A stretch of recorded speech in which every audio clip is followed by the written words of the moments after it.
E aí, nerd aqui, só imagina que por um momento você reencarnou em outro mundo e ganha uma habilidade divina dada por Deus, e usando essa habilidade você vai se estabelecer nesse novo mundo, derrotar monstros poderosos e fazer amigos. Então pessoal, hoje nós estamos no anime Sekari no Biri nunca Herakle é um cara de 39 anos que está se mantendo vivo respirando através de aparelhos até que ele não resiste e morre no vida após a morte. Ele se encontra com Deus, que fala que tem culpa na morte dele porque sem querer ele errou no julgamento divino, dando uma vida digna de um pecador para uma pessoa do bem. Então por esse motivo ele propõe lhe dar uma nova vida reencarnando em um mundo de fantasia e pergunta-se, ele tem algum pedido? Iraku pede apenas que ele possa ser um agricultor e viver em um lugar afastado da civilização. Deus atende o pedido dele dando habilidade divina chamada de ferramenta de agricultura onipotente. O reencarna no meio de uma floresta. O garoto fica feliz em ver que agora ele tem um corpo saudável. Iraku usa habilidade de ferramenta onipotente que toma a forma de uma enxada, possibilitando dar à terra em um solo duro com facilidade. Ele percebe que enquanto está usando a ferramenta onipotente ele não gasta energia do seu corpo. Vendo que está em um lugar que não conhece, ele precisa garantir água e comida primeiro. Após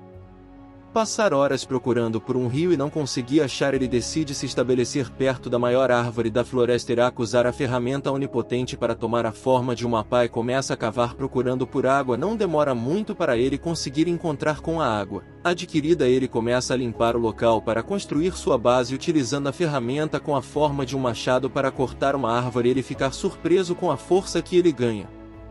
Usando a ferramenta, Iraku aproveita a madeira da árvore para construir sua cabana. Entretanto, o sol está se pondo, então ele cava um buraco no tronco da maior árvore da floresta para servir como abrigo temporário pela manhã. Enquanto Iraku se preparava para a terra, ele foi atacado por um monstro coelho, mas o prota consegue derrotá-lo facilmente, obtendo carne para em seguida ele voltará à terra pensando em quais legumes e frutas ele deseja plantar.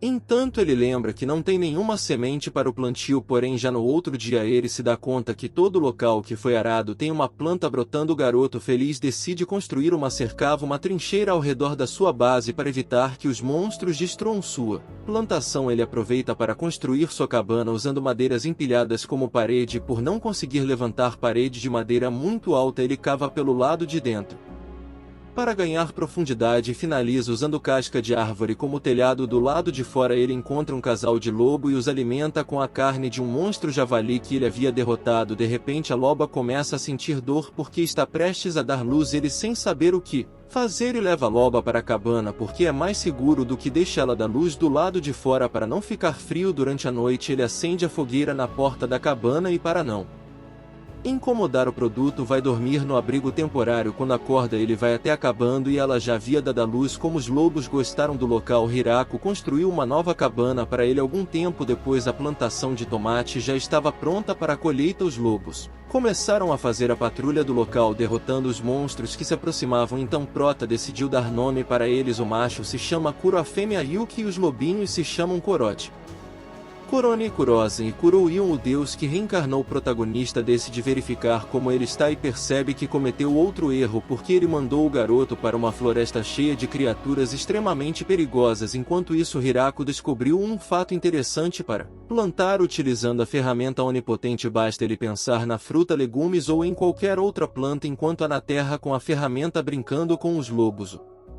O garoto se diverte e percebe que a solidão poderia ser insuportável se ele não tivesse os encontrado, sem contar que acompanhado por um lobo ele consegue explorar floresta sem se perder ou ser atacado por alguma, e graças a isso ele conseguiu encontrar um rio. Logo quando o inverno chegou, ele tentou usar um casaco feito com a pele de coelho, no entanto era muito fedorenta a ponto dele não conseguir usar, mas o lobo trouxe uma aranha gigante que consegue produzir tecido, e usando a pele do coelho, a qual ele já havia desistido, a aranha conseguiu fazer um casaco que não fica com mau cheiro. Também fez uma roupa de cama e uma cortina para bloquear o vento gelado. Como gratidão, ele deixou a aranha morada na maior árvore da floresta. Ele deu o nome de Zaboton. Após o inverno, os lobos, que eram filhotes, saíram para a floresta e pouco tempo depois eles voltaram acompanhados como casal. Para completar, Jabotão apareceu com um monte de filhotes. Quando ele estava se preparando para a terra, Jaboton tocou o alarme de intruso e um lobo veio buscar o Iraque. Chegando lá, ele se depara com uma pequena garota que havia entrado em combate com os lobos. Ela pede por ajuda e o Protec se aproxima para ajudá-la. Entretanto, ela morde o pescoço dele para se recuperar, voltando ao seu tamanho original, se revelando ser caipira. Mas os lobos atacam ela novamente. Iracon pergunta se ela é sua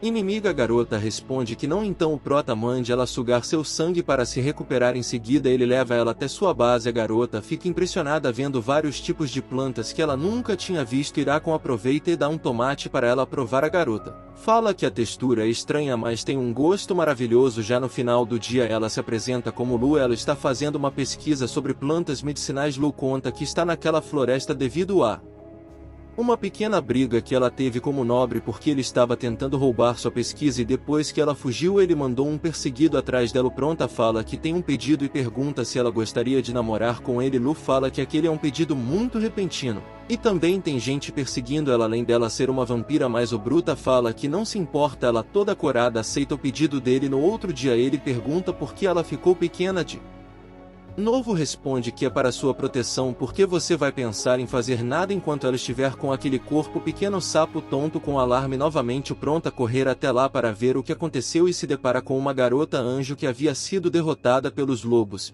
capturada pelas. Botão virar qual liberta e ela usa magia para se recuperar. A garota anjo reconhece a luz e fala para ela parar de resistir, se entregar. Já na cabanando Bruta, a garota anjo se apresenta como tia e pergunta quem é aquele homem. Lutou da corada fala que ele é seu marido, que a conta que está perseguindo a Lu porque o nobre colocou uma grande recompensa para quem capturar ela. A garota vampiro pergunta se a tia também quer morar ali. Apresenta no local como um ótimo lugar para se viver e a leva para ajudar a fazer a colheita. Tia prova o morango pela primeira vez e gosta muito da fruta. Alguns dias depois Tia pergunta se eles podem expandir a produção de morango, mas o Iraque fala que muito provavelmente eles não dariam conta de colher todos os morangos e nem de comê-los. Ele vê os lobinhos e decide construir uma nova área para os lobos devido à família ter aumentado rapidamente. Os filhotes da Zabuton se despediram e saíram para a floresta. A tia fala que também vai sair, mas ele não precisa se preocupar porque ela não vai demorar muito para voltar algum tempo.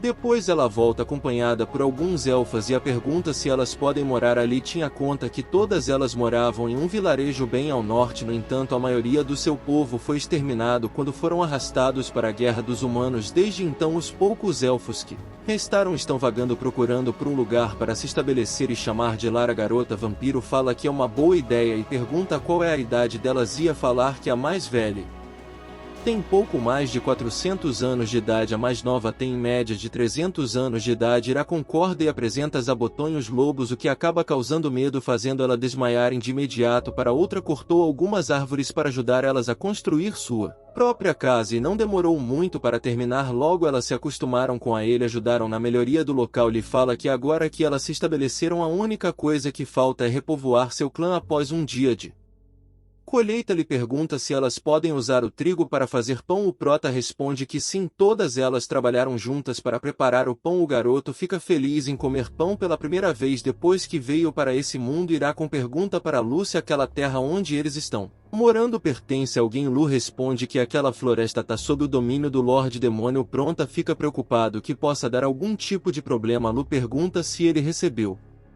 algum tipo de apoio quando começou a construir. Virar corresponde que não. Lu fala que então ele não precisa se preocupar, já que ele construiu tudo aquilo sozinho. Aquela terra pertence a ele. E assim termina o terceiro episódio. Se você quiser ver a parte 2 desse vídeo, deixa aqui nos comentários.